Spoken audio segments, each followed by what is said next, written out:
welcome to our video on the transpiration stream. This is continuing our little series of our Module 3 videos on our plants and their transport, and what we're going to be doing in this one is having a look at the specification reference 3.1.3d, transport of water into the plant, through the plant and to the air surrounding the leaves. First thing then, before we delve into any of the finer details, is we need to know what on earth we're talking about by this phrase transpiration stream. Now, quite simply, that just means the movement of water from the soil all the way through the plant to the air surrounding the leaves. So what we're really looking at here is that overall pathway that the water is going to take through the entire plant. Let's start at the most logical place then. How does it get in? So in order to work out where the plant is going to get the water from, we're heading to the soil. Now, hopefully we know that a plant has roots in the soil. I would hope we know that if we're doing A-level biology anyway. And what we're going to find is that water enters the plant in the root. So those roots have a specialised type of cell called root hair cells, and these are going to be specialised by having this increased surface area. So when you actually look at them, then they generally have this sticky outy bit on them, like a big nose basically. Now that's our little root hair, and that is going to increase the surface area of the root overall. If you imagine that each of these root hair cells around the outside of the root is increasing surface area, having all of those means large surface area. Why is that important? Because we're talking about a surface that we need to have an exchange over. So going back to those fundamentals of exchange surfaces, large surface area is one of those key features that makes them successful. The process by which our water is going to enter the root is, of course, osmosis. So osmosis, all to do with that movement of water. Passive process, remember, because it is going from that high water potential to the lower water potential. And of course, don't forget that we're also seeing a second item being taken up by our roots at this point, which will be the mineral ions that we also find in the soil. And those mineral ions are going to enter the root through the process of active transport. Now, because it's active transport, hopefully we remember the word active means it requires ATP, and the reason it requires ATP is that we're going against the concentration gradient. So we're going from the low concentration in the soil to the higher concentration in the root. Hence, we need an active process. Once that water is inside the root, then basically it needs to move through the root itself. So what we're going to find is that the first thing, as we've said, the water is going to enter our root hair cell, and it's going to do that via osmosis. So that is our first little step. There's our osmosis entering our root hair cell. And then once it's in the root hair cell, what we tend to find is it's actually just going to move down that water potential gradient, still by osmosis, or it could be moving via the apoplast pathway. So we've basically got two options available there. So if we're moving by osmosis, then obviously what we're going to find is it's just going to be going from the high water potential to the low water potential. So it literally just moves through all of those cells by osmosis. Alternatively, if it's actually going via the apoplast pathway, then remember that's the one where it's going to pass through the spaces in the cell walls and between the cells, not passing through the plasma membranes. So what we actually find there is that if we're talking about going through the apoplast pathway, it's basically going to move along this little purple bit around here. So we're just moving through that space between the cell wall and the plasma membrane. Now that's all good and fine, remember, but when we actually get to that part called the Casparian strip, then obviously it can no longer carry on through the apoplast pathway there. And we can see this bit here is our Casparian strip. So at that point, it then has to change its pathway from apoplast to the symplast pathway. In order for our water to actually make it into the xylem, which is that specialised transport tissue that we all heard about back at GCSE even, then it actually has to cross from the cortex of the root to the medulla, and it needs to do this through the endodermis. Now the endodermis quite simply is just this layer of cells that surrounds the medulla and the xylem, and it contains these starch granules, which tells us that we're going to be needing energy at some point here because we store starch where there's an energy demand. And it also has that Casparian strip present. And the key thing about the Casparian strip, as we've already mentioned, it's going to block the apoplast pathway between the cortex and the medulla of the root.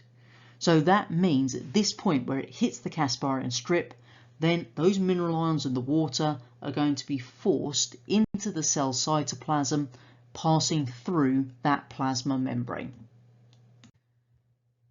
What we find then is in the plasma membrane of this endodermis are transporter proteins.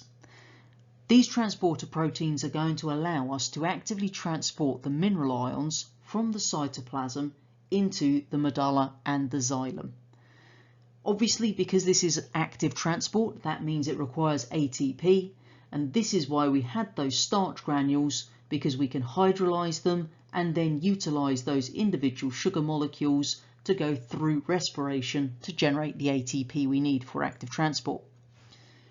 What we find then is in this process of actively transporting the mineral ions into the medulla and the xylem, then that's going to result in a more negative water potential. So what we find is that more negative water potential in the medulla and the xylem causes water to move by osmosis into the medulla and the xylem itself. What we find then is that the water is then going to move up the xylem through that process of mass flow. So what we find is the water and the mineral ions are actually going to flow in the same direction, and we have three key processes that are going to assist in this: root pressure, the transpiration pull, and capillary action. And what we'll do is we have a look at each one in turn to understand what we mean by those three processes. The first process we need to understand then is root pressure. As we've already said, we're going to see our water moving by osmosis from the cortex into the medulla. Now, as that water is moving into the medulla, we're going to see an increase of pressure in the medulla itself. Now, what that means is we've got this high pressure, and that's going to force water into and up the xylem. But this will only move the water a few meters up the stem. So if we're thinking about some of the much larger trees that exist in the world, root pressure is not going to cut it. It's just not going to generate enough pressure to get the water all the way up those long stems and trunks. So it does a few meters, but that's not the whole story. The second process that's really important in moving our water up the xylem is going to be transpiration pull. If we think back to the work that we did on water all the way back in Module 2, then we talked about the fact that water has this cohesion between the water molecules. So that cohesion is going to mean that the water molecules create a continuous column. Now, what we actually have then is, if you imagine the water molecules all forming this continuous column, this really long chain, then when we lose water at the top of the chain, so basically up in the leaves, what's going to happen is we're then just going to pull the rest of it up. Because if you kind of just use a bit of imagination here, and you're imagining those little water molecules all joined together by this cohesion, then when we lose one, the rest that are all holding on just get pulled up to replace it. So that's our cohesion. We then have a tension, because if we're pulling at the top of the chain, then we're creating tension within the column of water itself. Now, if we didn't have that stuff called lignin in the walls of our xylem vessels, that tension that's pulling as a result of the cohesion is then going to cause the xylem vessels to collapse. But because we've got the lignin laid down within the walls, that strengthened the vessels so they can resist the collapse. But what we have here is our cohesion tension theory. So cohesion, so called because obviously we've got cohesion between the water molecules, creating that continuous column, that long chain. And then we have the tension when we're pulling on the ends of it. Our third part, the capillary action then, this is adhesion. Now, what we mean by adhesion is the attraction of our water molecules to the walls of the xylem vessels themselves. Remember, xylem vessels are basically these very narrow tubes. So what we have is our water molecules being attracted to the walls of the xylem vessels, adhesion, and that adhesion between the water and the xylem walls actually pulls the water up the vessel itself.